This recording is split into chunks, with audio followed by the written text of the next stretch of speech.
ప్రస్తుతం మనము సదల్లా గ్రామంలో ఉన్నాము. చూశారు కదా ఇల్లు, ఒక్కసారి ఇంటిని అలా చూడండి.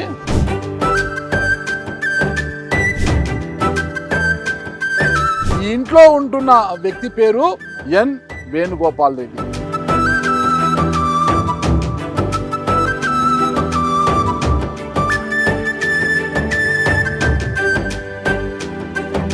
వేణుగోపాల్ రెడ్డి గారిని మనం కలిసి ఈ స్థాయికి ఆయన ఎలా ఎదిగారు, అసలు సేవా కార్యక్రమాలు ఎలా చేస్తున్నారు, ఆయనతో మరిన్ని వివరాలు తెలుసుకుంటాము.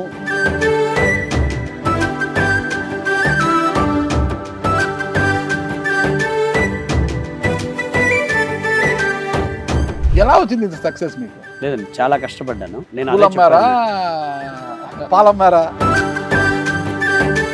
చాలా కష్టపడ్డాను. 2005లో జర్నీ స్టార్ట్ చేసిన పర్సన్స్ కూడా ఇప్పుడు నాతో పార్ట్నర్షిప్ చేస్తున్నారు. ఎన్విఆర్ అనేది ఒక స్వచ్ఛంద సంస్థ. అవును సార్. జీర్ణోద్ధరణ కార్యక్రమాలు చేపట్టడం ఆలయాల మీద, గ్రామీణ ప్రాంతాల 200 గుళ్ళకి పైగా డొనేషన్స్ ఇచ్చాము. మొత్తం ఇదంతా చేస్తాం. ఎందుకు చేస్తాం? నేను 2009లో బిజినెస్ స్టార్ట్ చేసినప్పుడు భగవంతుని దగ్గర ఒక మాట తీసుకున్నాను. సో మనకంటూ సక్సెస్ అనేది ఇస్తే, సినిమా రిలీజ్ ముందు ప్రీ రిలీజ్ అని ఉంటుంది కదా, అట్లా ఈ సర్వీసెస్ మార్గంలో రాజకీయ ముసుగు కప్పుకొని వస్తున్నారు. రాజకీయాలకు రావాలని అది నో సినిమాటిక్ నథింగ్. ఇది కాదు, ఎలక్షన్లు అయిన తర్వాత కూడా వేణుగోపాల్ రెడ్డి ఇలాగే ఉంటాడు. ఈ ప్రజలతో ప్రోగ్రామ్ ఇలాగే, రైతు సంక్షేమం కోసమే మీరు రాజకీయ. ఇది కరెక్ట్. ఇది నా ఉద్దేశం ఖచ్చితంగా అది. ఏమైనా కూడా ఏ పార్టీ అధికారులు ఉంటే ఆ పార్టీతో అసోసియేట్ కావడానికి మీరు సిద్ధంగా ఉన్నారు. చేద్దాం. గవర్నమెంట్తో అసోసియేట్ అయ్యి పనిచేయాలని ఉంది, కానీ అధికారాన్ని పంచుకోవాలనైతే లేదు. అధికారం పంచుకునే అవకాశం వస్తే ఖచ్చితంగా పంచుకుంటాం.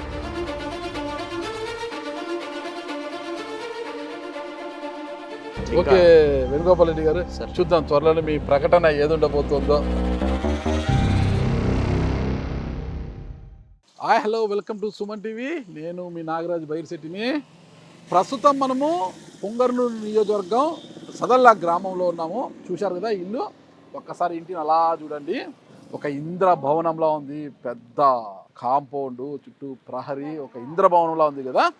ఈ ఇంట్లో ఉంటున్న వ్యక్తి పేరు ఎన్ వేణుగోపాల్ రెడ్డి. ఎన్ అంటే నారక్క గారి వేణుగోపాల్ రెడ్డి. ఎన్ వేణుగోపాల్ రెడ్డి ప్రస్తుతం బెంగళూరులో ఒక బిల్డర్గా ఉన్నారు. అంటే ఒక్కసారి మనం తెలుసుకోవాలంటే, ఇప్పుడు ఈ మార్గం ఉంది కదా, ఈ రోడ్డు ఈ సదర్ల గ్రామం నుంచి పొంగనూరు పట్టణానికి వెళ్ళే రోడ్డు ఇది. ఈ రోడ్డుకు ఆనుకొని ఇంత పెద్ద ఇంద్రభవనం కట్టిన నారక్క గారి వేణుగోపాల్ రెడ్డి ఒకప్పుడు సాధారణ రైతు కుటుంబంలో జన్మించిన వ్యక్తి, ఒక సాధారణమైన వ్యక్తి అన్నమాట.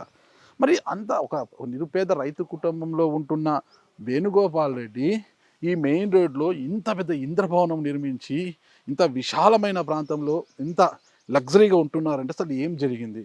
ఎవరైనా అంటుంటారు కదా, ఏదైనా కలిసి వచ్చినప్పుడు నక్కతోక తొక్కావరా నువ్వు అనేసి, లేదంటే ఒక లాటరీ తగ్గిందా, అలా ఏమైనా నక్కతోక తొక్కారా, లేదంటే ఏమైనా లాటరీ తగిలిందా, లేదంటే నిజంగా కష్టపడ్డాడా, కష్టపడితే ఏ విధంగా కష్టపడ్డాడు, ఏ విధంగా ఇంత ఆస్తులు సంపాదించాడు, ఏంటి ప్రస్తుతం ఈయన సేవా కార్యక్రమంలో ఉంటున్నా కూడా దాని తర్వాత ఇప్పుడు రాజకీయ రంగంపై కన్నేశారనేది ఇటీవల వస్తున్న వార్తలు. అసలు ఏంటి అసలు పరిస్థితి, అసలు ఏంటి అనేది పూర్తిగా తెలుసుకోవడానికి ఇంట్లో ఉన్న వేణుగోపాల్ రెడ్డి గారిని మనం కలిసి ఆయనతో మరిన్ని వివరాలు తెలుసుకుంటాము. ఈ స్థాయికి ఆయన ఎలా ఎదిగారు, అసలు సేవా కార్యక్రమాలు ఎలా చేస్తున్నారు, సేవా కార్యక్రమాలకు ఫుల్ స్టాప్ పెట్టి రాజకీయ రంగంలోకి ఎందుకు రావాలనుకుంటున్నారు, సేవా కార్యక్రమాలు చేస్తూనే రాజకీయ రంగ ప్రవేశం చేయాలనుకుంటున్నారా, ఏంటి అన్న పూర్తి వివరాలు కూడా తెలుసుకుంటాము. అంతకన్నా ముందు లోపల ఈ బిల్డింగ్ చాలా అందంగా ఉంది, లోపల ఒక ఇంద్రభవనాన్ని తలపించేలా ఉంది. అవన్నీ కూడా ఇప్పుడు మనం చూద్దాము. ఒకసారి నన్ను ఫాలో కండి, లోపలికి వెళ్దాం. చూడండి, ఈ పిల్లర్ అంతా కూడా మొత్తం కూడా మార్బల్లాగా ఉన్నట్టుంది. ఇది చాలా అద్భుతంగా చేశారు మొత్తం కూడా.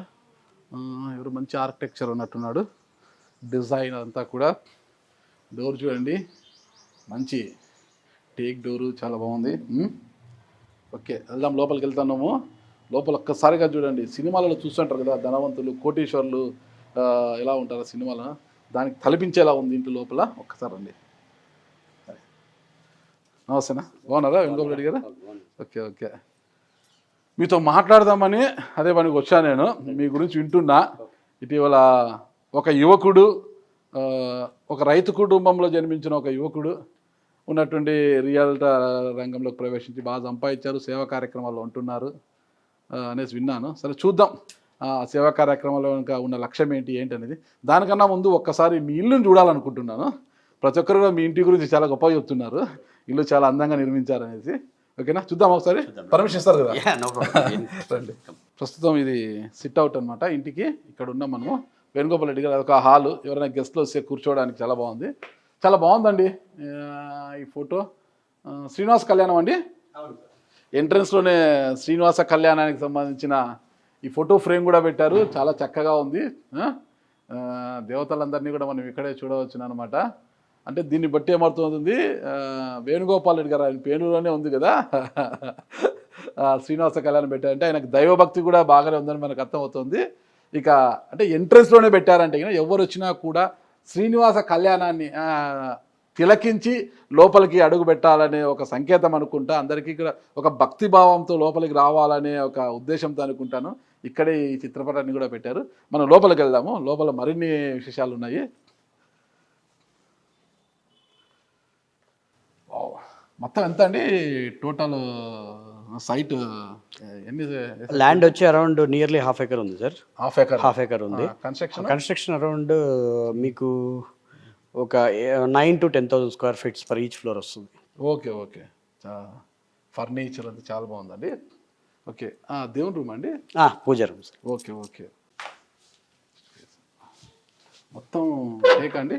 మొత్తం టేక్, చాలా బాగుంది. ఓకే,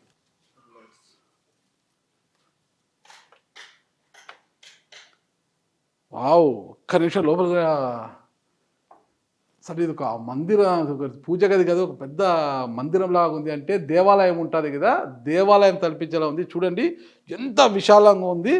ఇక్కడ చాలామంది అంటే వాళ్ళ కుటుంబం అంతా కూర్చొని ఇక్కడ పూజలు చేసుకోవాలి, ఏదైనా వ్రతాలు చేసుకోవాలన్నా కూడా చాలా ఫ్రీగా చేసుకోవడానికి. చూడండి మొత్తం కూడా ఈ మండపము ఇదంతా కూడా మొత్తం కూడా ఎంత బాగుంది అసలుకి. ఓకే, ఇన్ని దేవుని పటాలు ఎక్కడ చూడలేదండి నేను. చాలా చక్కగా ఉంది దేవుని పటాలన్నీ కూడా. మీరు రాయలసీమ ట్రెడిషన్ మీరు ఎక్కడ కడప కర్నూలు ఏరియాకి వెళ్ళండి, చిత్తూరు అయినా మేము ఎక్కువ ఇలాగే ఉంటుంది మీకు. ఓకే ఓకే, శ్రీనివాసుని పెట్టారు అక్కడ. అంటే ఆయన లక్ష్మీ వెంకటేశ్వర స్వామి వచ్చేసి మా ఇల్లు దేవుడు. సో కంపల్సరీ మేము ఈ సరౌండింగ్స్ అంతా కంప్లీట్గా నాకు తెలిసినంత వరకు వెంకటేశ్వర స్వామిని ఎక్కువ పూజ చేస్తుంటారు. ఓకే, ముఖ్యంగా రాయలసీమలో చిత్తూరు జిల్లా వాసులు అంటే వాళ్ళ పూర్వీకుల నుంచి వచ్చేది కదండి. సో దాన్ని బట్టి మా పూర్వీకుల నుంచి మా ఇల్లు దేవుడు వెంకటేశ్వర స్వామి అంటాం. సో కాబట్టి ఆయన్ని ఎక్కువ పూజిస్తాం. ఇంత స్పేషియస్గా పెట్టారండి అసలుకి. ఎక్కడ పూజ కదా ఇంత స్పేషియస్గా చూడలేదు నేను. పర్వాలేదు, ఇంత ఉండొచ్చును, కానీ ఇంత స్పేషియస్గా పెట్టారు. ఏదైనా వ్రతాలు ఏమైనా చేసుకోవాలంటే ఇక్కడే. అవును, చేసాం. ఈ ప్లానింగ్ అంతా మీదేనా, మీ ఆర్కిటెక్చర్ ఇచ్చారా? ఆర్కిటెక్ట్ చేశాడు, బట్ నేను యాక్చువల్గా ప్లానింగ్ మనకి విజన్ ఉంటుంది కదా, సో ఆ విజన్ నుంచి చెప్పామంటే వాళ్ళు డిజైన్ చేయిస్తారు. యాక్చువల్గా చాలా అద్భుతంగా ఉందండి. సార్ చెప్పాలంటే మామూలు పూజా మందిరం ఒకటి ఆలయంలోకి వెళ్ళినట్టు. హోమాలు వ్రతాలు అన్నీ కూడా ఇక్కడే చేపిస్తాను నేను. ఓకే, చాలా మంచిదండి. అంటే మనము లోపల హాల్లో అంటే నాన్ వెజ్ అవి ఎప్పుడు మనం తింటుంటాం, అదంతా ఉంటుంది కదా, అదంతా కూడా ఇక్కడికి రాదు. నాన్ వెజ్ అదంతా ఇక్కడికి రాదు కాబట్టి హాలు ఎక్కడ చేసినా కూడా మనము ఆ ఇదైతే ఉంటుంది, అది ఆ ముట్ట అయితే ఉంటుంది, మనకు తిరుగుతుంటాం కదా. యాక్చువల్గా లాట్ ఆఫ్ మేము పూజ గదిలోకి వచ్చామంటే పవిత్రంగానే వస్తాం. నాన్ వెజ్ కూడా ఇంటి లోపల వండేది తగ్గిస్తాం. యాక్చువల్ చాలా రేర్. బయట బ్యాక్ సైడ్ ఒకటి సపరేట్ గా రూమ్ పెట్టాము, అక్కడ వండుకుంటాం. అక్కడ వండుతారు, తినేది లోపల తెస్తారా? ఇంకా అంటే ఈ దేవుని రూమ్ లోకి ఎవరు తినేసి రాము అసలు. తింటాం మరి, నాన్ వెజ్ రెగ్యులర్ గా రెడీ అయిన తర్వాత ఖచ్చితంగా. శుద్ధిగా ఉందండి, పెట్టారు. సూపర్ అండి. ఫస్ట్ పూజ గదిని ఇంత అందంగా, ఇంత చక్కగా, ఇంత భక్తిభావంతో నిర్మించాలంటే చాలా గ్రేట్ అసలుకి. ఇది మొత్తం హాల్ అండి? ఇది టోటల్ హాల్. ఓకే, ప్లస్ ఇది సిట్టింగ్ ఏరియా తీసుకున్నాను. ఇదంతా ఎవరైనా సిట్టింగ్ హాల్. పైన 3 bedrooms, తర్వాత ఒక theatre room. Okay, home theatre room ఇచ్చాము. జిమ్, మళ్ళీ స్టడీ రూమ్ ఒకటి ఉంది. టాప్ లో master bedroom plus swimming pool. Okay, Malliswari సినిమాలు అనుకుంటాం కదా, వెంకటేష్ ఆ లాస్ట్ కూర్చొని ఏదైనా అంత లేదులేండి. తీసుకోవాలంటే ఆ లాస్ట్లో ఉన్నదాన్ని అందించడానికి టైం పడుతుందని అక్కడికి వచ్చి కూర్చొని తింటారు కదా, అలా ఉంది. ఇంత పెద్ద డైనింగ్ హాల్, ఒక ఫ్యామిలీకి సంబంధించి చాలా పెద్దగా ఉంది డైనింగ్ హాల్. డైనింగ్ హాల్కి తగ్గట్టుగానే కిచెన్ కూడా ఉంది. మామూలుగా కిచెన్ గొప్ప గొప్ప వారి ఇళ్ళలోనే ఇలా ఉంటాయన్నమాట, చాలా పెద్దగా. మధ్యతరగతి కొద్ది సామాన్య వాళ్ళ ఇంట్లో చాలా చిన్నగా ఉంటుంది. మా ఇంట్లో అయితే చాలా చిన్నగానే ఉంటుంది. ఇది గొప్పవారు కాబట్టి చాలా గొప్పగానే ఉంది. అలా ఏం లేదు సార్. చూడండి కిచెన్ అంతా కూడా. యాక్చువల్గా సమ్ ఆఫ్ ద ఫినిషింగ్స్ కరెక్ట్గా రాలేదు, ఎందుకంటే వర్కర్స్ నేను బెంగళూరు నుంచి ఇక్కడికి తీసుకురావడం చాలా టఫ్ అయిపోయింది. ఓకే. సో దానివల్ల అనుకున్న అవుట్కమ్ కరెక్ట్గా అంటే రాలేదు. Okay okay. సో కొంచెం ఫినిషింగ్స్ కొంచెం ఇదండి ఇక్కడ ఇది జస్ట్ ఫ్యామిలీ సిట్టింగ్ లాగా. Okay okay. పల్లె వాతావరణం కాబట్టి కొంచెం అలాగే ఉంటుంది. మరి సిటీలో మెయింటైన్ చేయలేము మేము. ఇది ఏమండి ఎంట్రన్స్? యాక్చువల్గా బ్యాక్ ఎంట్రన్స్ వరండాకి ఇచ్చాం బ్యాక్ సైడ్. ఇది ఏ ఫేస్ అంటే? ఇది వెస్ట్, సారీ సౌత్. సౌత్ ఇటు సైడ్ సౌత్. బాగా పెద్ద కంపెనీ. ఇక్కడేనా నాన్ వెజ్ అంతా కూడా? ఇక్కడ ఒక రూమ్ ఉంది, ఈ రూమ్ లో యూజ్ చేసుకుంటాం. ఆ రూమ్ లో నాన్ వెజ్ అంతా కూడా. నెక్స్ట్ ఇక్కడ అమ్మవారి టెంపుల్ కట్టాము. ఇక్కడ అండి అమ్మవారి టెంపుల్. ఆ ఏరియా మొత్తం సుమారుగా 15 acres ఉంది. ఓకే. అక్కడ కల్టివేషన్ చేస్తాము, ఎప్పుడు వరి రెగ్యులర్ గా పండిస్తాము. ఇక్కడ రెగ్యులర్ గా అన్నదానం. ఏ రకం పండిస్తారు? ఎక్కువ సోనా మసూర అనేది మాకు రెగ్యులర్ సీజన్. Okay okay. అది పండిస్తాం ఎక్కువ. ఓకే. ఒక బాబు అండి మీకు? ఇద్దరు సార్. ఇద్దరు. ఒక బాబే కనిపిస్తున్నాడు మాకు ఇక్కడ. అంటే ఇది ఫస్ట్ బాబుది తీసినాము, మీకు పైన తీసుకున్నాం. ఫస్ట్. ఓకే. మీ వైఫ్ ప్రాపర్ ఎక్కడ? వాళ్ళు పొంగనూరే. మా సొంతం అక్క కూతురు అమ్మాయి. ఓకే. మేనకోడలు. ఓకే. ఇంటిని చూసాం, విషయాలు తెలుసుకున్నాము. ఒకసారి మనం ఈ కుటుంబ విషయాలు, ఓకే, మీ సర్వీసెస్, మీ బిజినెస్, ఎలా రైతు కుటుంబం నుంచి ఈ స్థాయికి ఎలా వచ్చారు ఏంటంటే పూర్తి వివరాలు ఒకసారి మనం మాట్లాడుకుంటామా? డెఫినెట్గా. మీ స్వగ్రామం అండి? ఇక్కడే పొంగనూరు, చదలబాద్. అమ్మ నాన్నల పేర్లు ఏంటి? వెంకటరామరెడ్డి, వసంతమ్మ. వెంకటరామరెడ్డి, వసంతమ్మ. ఎంతమంది సంతానం వారికి? ఇద్దరు, నేను ఒకరు, మా చెల్లెలు ఇంకో అమ్మాయి. మీ చెల్లెలు? అమ్మాయి హౌస్ వైఫ్. బావగారు ఏం చేస్తారు? ఆయన యాక్చువల్గా బిల్డర్గా ఉండేవాళ్ళు, రీసెంట్గా చనిపోయారు. ఓకే. ఎంత వయసు చెల్లికి? అమ్మాయి కూడా చిన్న ఏజ్, యాక్చువల్గా 38 years. మీ వయసు ఎంత? నాకు 40. అంత కనిపించడం లేదు మీరు. అవునా? చెల్లి పాపం అంత చిన్న వయసులోనే. అన్నీ మేమే చూస్తున్నాము, ఏ ఇబ్బంది లేదు. తనకు కూతురు 10 years ఇప్పుడు. బావగారికి ఏమైంది? యాక్సిడెంట్. ఎన్ని ఎకరాల పొలం ఉంటుందండి మీకు? సార్ మేము చిన్నప్పుడు యాక్చువల్గా చిన్నప్పుడు మా నాన్నమ్మ వాళ్ళ టైంలో పొలం అంతా చాలా బాగుండేది. అది ఇప్పుడు కూడా ఉన్నాయి అవి. సుమారుగా ఒక 15 acres దాకా ఉండింది, కంబైన్డ్ ఫ్యామిలీ. తర్వాత నా 10th వచ్చినప్పుడు ఫ్యామిలీలో చిన్న డిస్ప్యూట్ అయ్యి సో 3 portions డివైడ్ చేశారు. తర్వాత వాటి మీద కూడా కొంచెం మా నాన్న వాళ్ళ అవును, మా నాన్న వాళ్ళకి అంటే వాళ్ళిద్దరు బ్రదర్స్, 2 sisters. మా నాన్న వాళ్ళ ఫాదర్కి ఒక తమ్ముడు ఉండేవాడు, ఆయన చనిపోయాడు. ఆయన చనిపోయిన తర్వాత తనకు ఒక కూతురు ఉంది, ఆమె కూడా ప్రాపర్టీ మీద కేసేసి సో ఆ డిస్ప్యూట్స్లో ఆ పొలాలు ఎక్కువ వాడడం కూడా ఆపేసాము. తర్వాత సొంతంగా పర్చేజ్ చేసి మా ఫాదర్ ఏదో చేయాలని ప్రయత్నం చేశారు. బట్ అది చెప్తాను నేను మీకు. కాకపోతే ఒక్కటి సార్, ఏ రోజు వ్యవసాయ రంగాన్ని వదలలేదు. లాస్ వచ్చినా లాభం వచ్చినా నేను మా ఫాదర్తో పాటు కల్టివేషన్ నేను చేశాను. ఇప్పటికి కూడా మనం తినేవారి మనమే పండించుకోవాలని నా సిద్ధాంతం. ఒక కనీసం 40 బస్తాలైనా సంవత్సరానికి పండాలి. సో ఆ విధంగా చేసుకోవచ్చు. మేము స్టార్టింగ్ అదే డివైడ్ అయిన తర్వాత మా ఫాదర్ ఆ పొలాలను కంప్లీట్గా వదిలేశాడు. ఆ పొలాలను ఏమి ఇప్పుడేం ముట్టుకోవద్దని చెప్పేసి, ఆ బోర్లో మాకు బాగా వాటర్ వచ్చేవి, సపరేట్గా ఒక పొలం కొందామనేసి ఒక 1 acre మాట్లాడు. 1 acre ఫస్ట్ వెళ్ళేసి మా నాన్న దగ్గర కొద్దిగా డబ్బు ఉండింది, అప్పుడు 40,000 దాకా ఉండింది. పొలము 70,000 అయింది. ఆ 40,000 పెట్టి వేరే వాళ్ళ దగ్గర అప్పు తీసుకొచ్చి ఆ 30,000 పెట్టి రిజిస్ట్రేషన్ అప్పుడు ఏంటంటే ఆయన పేరుతో చేసుకున్నారు. ఎవరైతే వడ్డీ మాకు డబ్బులు ఇచ్చాడు, ఆ 30,000 ఇచ్చిన పర్సన్ ఆయన పేరుతో పొలం రాపించుకున్నాడు. తర్వాత ఇంకా గడవాలి కదా పంట చేసేదానికి, వాటికి వీటికి బోర్ వేయడానికి, వాటికి అన్నిటికీ కూడా ఇంకో 30,000 ఆయన దగ్గర నుంచి తీసుకున్నాడు. పర్ మంత్ 2% ఇంట్రెస్ట్ అన్నట్లు per month. So first year మా దగ్గర అమౌంట్ ఉన్నాయి కట్టేసాం, 15,000 దాకా ఏమో వడ్డీ అయింది. నెక్స్ట్ ఇయర్ అదే మళ్ళీ ఇంకా పంట పండింది, దాని మీద నుంచి 20,000 తీసుకున్నాడు. మళ్ళీ అది అడ్డం పడి మరీ లాగాడు. మళ్ళీ అదే నెక్స్ట్ ఇయర్ 3 years పండించాం సార్, 3 years పంట తీసుకున్నాడు. మళ్ళీ 20,000 తీసుకున్నాడు. ఆల్మోస్ట్ ఒక 55,000 to 60,000 ఆయనకి జమ అయింది. ఆయన ఇచ్చిండేది 60,000 రూపాయలు. తర్వాత మళ్ళీ పంట పండించడానికి వాళ్ళ దగ్గరికి పోవడము తీసుకోవడము ఇదంతా చేసి లాస్ట్కి నికరం 80,000 తెలిచాడండి. అది జరిగింది 2001, 2002 నాకు బాగా గుర్తుంది. అప్పుడు నేను చిన్నపిల్లని 10th కంప్లీట్ అయిపోయిన తర్వాత ఇంటర్ చదువుతున్నాను. తేల్చిన తర్వాత అప్పటికి ఇంకా పరిస్థితులు బాగలేదు, అంటే ఆయన పంటలు సరిగా పండక మా నాన్న ఇంకా ఆ వర్షాభావ పరిస్థితులు మీకు తెలుసు, అప్పుడు ఆ సిచ్యువేషన్లో చాలా ప్రాబ్లం ఉండేది. లేదు సార్, మాకు వర్షాలు ఇక్కడ బాగానే పడుతున్నాయి, కానీ సడన్ గా కరువు అనేది ఒక రాజశేఖర్ రెడ్డి గవర్నమెంట్ వచ్చి 2004, దాని బిఫోర్ అప్పటికే నేను బెంగళూరు వెళ్ళిపోయింది. 2000 నుంచి 2004 వరకు చాలా దరిద్రమైన ఎదుర్కొన్నాను. ఆ పరిస్థితుల్లో ఇలాంటి సిచ్యువేషన్స్, ఆయన ఎలా అంటే ఆ పర్సన్ బండికి అడ్డం పడిపోయేవాడు, చెరుకు తోలుతా ఉంటే బండికి అడ్డం పడేవాడు, నాకు ధాన్యం ఇంటికి తోలేయండి లేదంటే నన్ను చంపేసి తీసుకోపోండి అనే టైప్లో చాలా ఒత్తిడి చేసి రిటర్న్ అమౌంట్స్ నాకు ఒక్కరికే కాదు మా ఊర్లో చాలా మందికి చేశాడు. అప్పుడు పరిస్థితుల ప్రకారము చేసాము. మా నాన్న లాస్ట్కి ఇంకా వద్దు, మనకి ఆ ఒక్క పొలం వల్ల మనము చాలా సఫర్ అవుతున్నాము చెప్పేసి అతన్ని రమ్మని చెప్పి, ఈ పొలం నాకు వద్దులే, మీరే తీసుకునేసేయండి, నెక్స్ట్ మేము ఎప్పుడైతే మా దగ్గర డబ్బులు ఉంటాయో 80,000 రూపాయలు మా దగ్గర ఎప్పుడు డబ్బులు ఉంటాయో అప్పుడు మేము ఇచ్చి మీ దగ్గర నుంచి తీసుకుంటాము అని మాట ఇచ్చి ఆయనకి ఆ పొలం ఇచ్చేసాడు. నేను ఇప్పుడు నా దగ్గర చాలా పొలం ఉండొచ్చు, కానీ ఆ పొలం గురించి పర్టికులర్గా ఎందుకు చెప్తానంటే మా అమ్మ ఇప్పుడు కూడా ఒక్కోసారి ఏడుస్తుంది.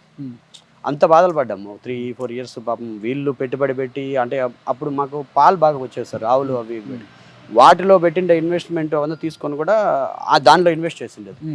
సో ఆ లాస్ట్కి ఆయనకి పొలం ఇచ్చేసారు, వీళ్ళు సైలెంట్ అయిపోయారు. ఒక 4 years తర్వాత అమౌంట్స్ వచ్చాయి.